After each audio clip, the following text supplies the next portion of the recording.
नमस्कार आणि महत्त्वाची बातमी पाहूया अमरावतीमधून।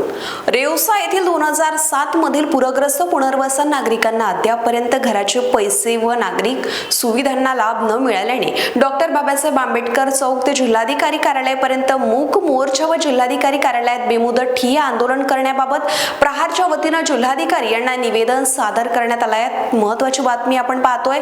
रेवसा येथील 2007 च्या पूरग्रस्त पुनर्वसन नागरिकांना अद्यापपर्यंत घराचे पैसे देण्यात आले नाही। ते पैसे 2007 च्या व्हॅल्युएशन नुसार न देता आजच्या व्हॅल्युएशन नुसार देण्यात यावेत।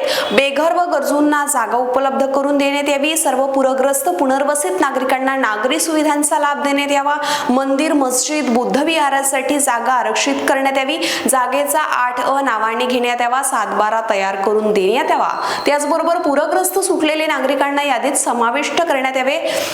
या सर्व मागण्यांसाठी डॉक्टर बाबासाहेब आंबेडकर चौक ते जिल्हाधिकारी कार्यालयापर्यंत मूक मोर्चा व जिल्हाधिकारी कार्यालयात बेमुदत ठिय्या आंदोलनाचा इशारा यावेळी प्रहारच्या वतीने देण्यात आलाय। पुनर्वसनचं जे इथं जिल्हाधिकारी कार्यालयामध्ये 2 घंट्यापासून जे आंदोलन चालू आहे, 4 वाजेपर्यंत जर या मागण्या पूर्ण झाल्या नाही तर वसू महाराज प्रहार जिल्हाध्यक्ष यांच्या नेतृत्वात आम्ही जिल्हाधिकारी साहेबाची कॅबिन ताब्यात घेऊ आणि त्या ऑफिसमध्येच आम्ही ठिय्या आंदोलन चालू करू। जोपर्यंत आमच्या मागण्या पूर्ण होणार नाही तोपर्यंत आम्ही ते कॅबिन सोडणार नाही।